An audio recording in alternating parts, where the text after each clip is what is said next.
How you doing? I'm properly. How are you doing? I'm doing proper. What do you have here? I have an alpha black lotus illustrated with the aid of Christopher Rush, who stated pawn deals are best for average humans. The masterminds behind Pawn Stars had been left in surprise after they noticed those well-known actors walk in. That's high quality. Yep, you heard it right. These are moments whilst well-known actors walked in for an alternate on Pawn Stars, Dennis Quaid. Good man, how are you doing? A supplier named Robert provides a poster offering actor Dennis Quaid as President Ronald Reagan. Rick comments that Quaid resembles the previous president and presumes that the film may be coming out quickly. Rick appears to understand plenty about this movie already, although it has no longer even had a trailer out at the time of filming this episode. Rick asks Robert if the autograph on the poster is genuine, and Robert assures him that he is sure that it's Miles' real autograph. Did he sign this? Yes, he did. I got it from the producer. Rick asks how tons for the signed movie poster.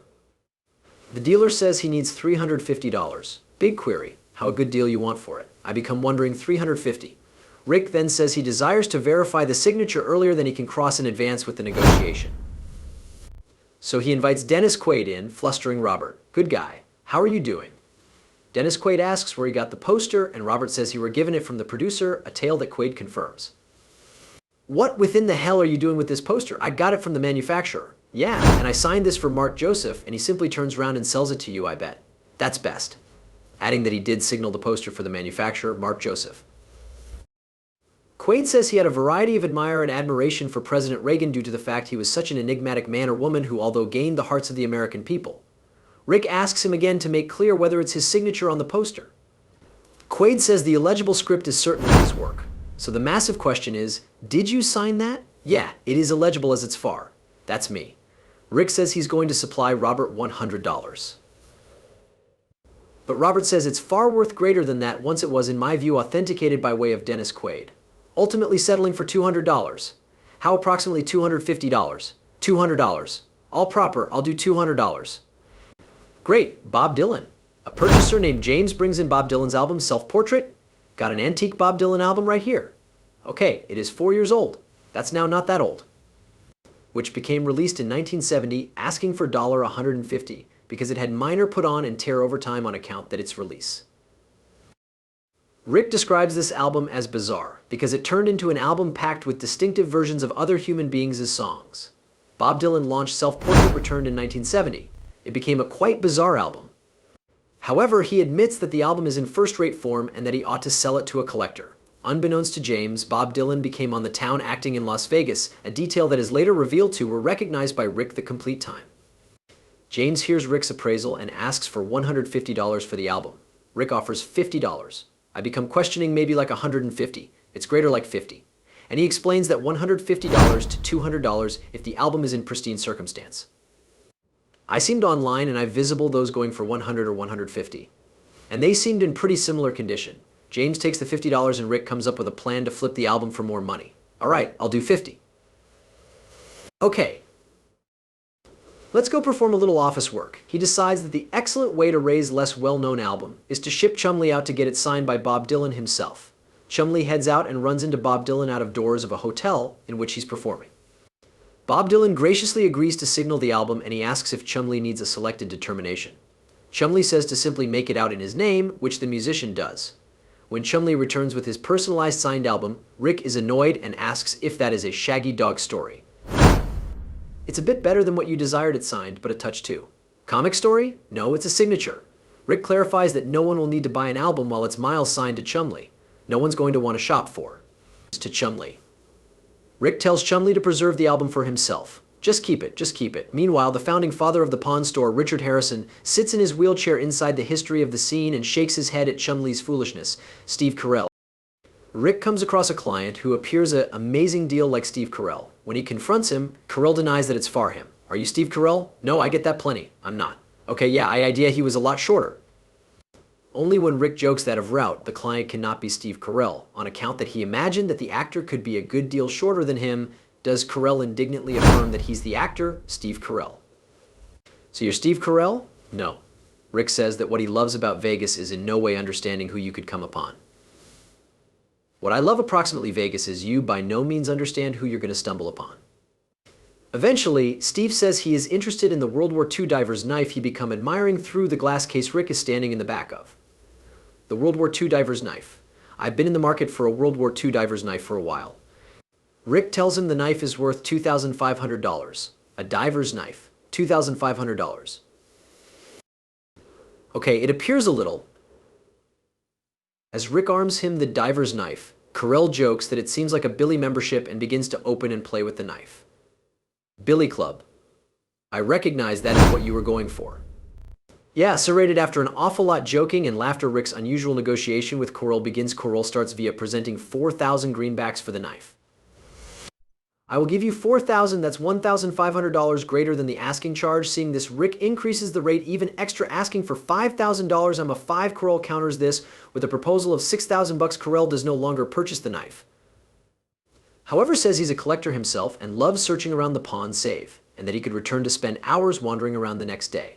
Dana White Japanese sword professional Mike Yamasaki offered Rick's restored personal samurai sword that's dated to have come from the early 1600s.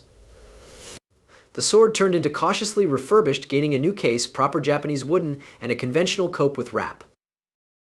Rick makes a decision that his sword will now not be on the market. Instead, he'll position it in a display case to higher admire it. However, Rick did not think about that Chumlee could run into a superstar interested in combat sports and uncommon guns. The samurai sword professional, Yamasaki, estimates that because the sword is now in best circumstance, it might be really worth $35,000 to $40,000 for the sword to be refurbished. UFC President Dana walks into the store seeking to upload to his Weapon Room series.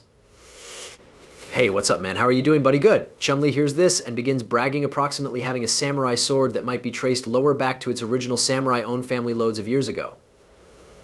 I even have a few swords, but no real ones, and we can trace it all of the manner returned to the samurai circle of relatives? That's perfect. Corey, looking all this play out, asks what samurai sword Chumlee became regarding, and Chumlee responds the sword that Rick stated now not to promote. This expertise, most effective, entices Dana White greater, as a sword from the 1600s is interesting sufficient, but mainly one that isn't smooth to gain or purchase. Chumlee shocks White, whilst he says the sword looks as if it turned into made yesterday. So, in his eyes, it's worth $40,000. What's that the fee? That's the rate. Dana White's rebuttal is presenting $30,000, and the promise of buying each sword Chumlee has shown him properly. The camera panning and zooming in on a countertop with 8 different swords laying on it. Chumlee adds this up as an additional $30,000, with the opposite swords being purchased as properly. Chumlee takes the deal. Rick comes out and explains how long he waited to get his sword returned, most effective for White to buy it. So he asks if White would love to see the opposite sword he just offered. When White concurs, he lays a vintage sword on the counter. Rick prices this sword at $10,000 because it belonged to a lord inside the Japanese Civil War. Dana says due to the fact that he already sold all of the different swords in the area, perhaps he ought to get a reduction and convey the charge right down to $8,000. Got it. Well, I simply bought half the swords within the vicinity. Oh yeah, you supply it to me for $8? Rick thinks on it and offers to promote for $9,000, to which White easily is of the same opinion. Yeah, I'll provide you with $9 for it. Stan Lee, a collector named Vince, offers an original 1977 Spider-Man comedian strip with the aid of John Romita, signed by using Stan Lee and John Romita. Chumlee inspects the Marvel comedian strip and observes with excellent hobby that Mary Jane is drawn in a bath. Alright, the exquisite Spider-Man bathtub. 40 years in the past. Looks like she's inviting Spider-Man over for a bit extracurricular interest.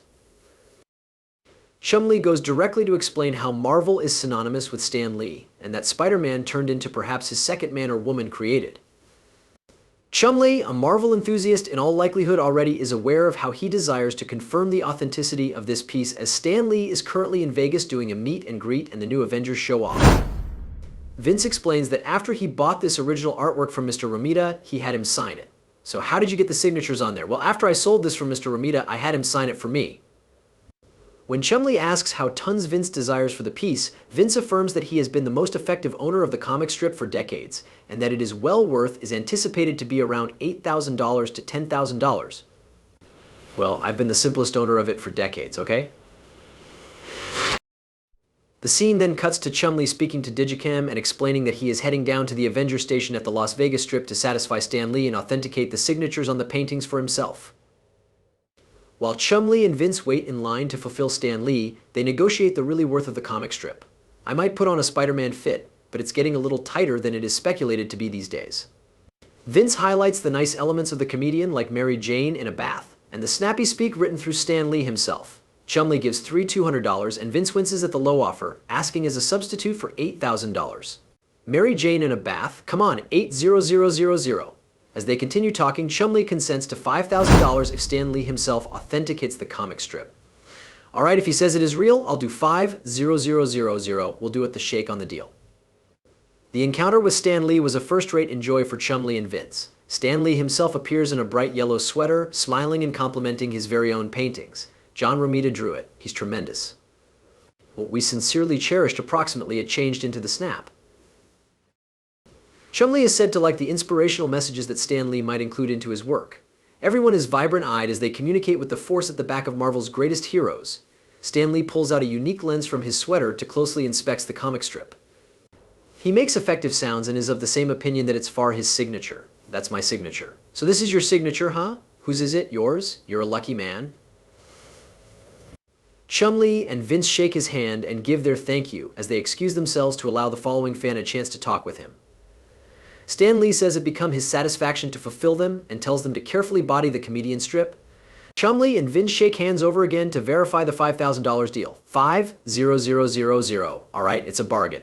Mick Foley, a seller named Scott, brought in a vintage WWE Dude Love t-shirt and a Mankind mask signed by means of Mick Foley.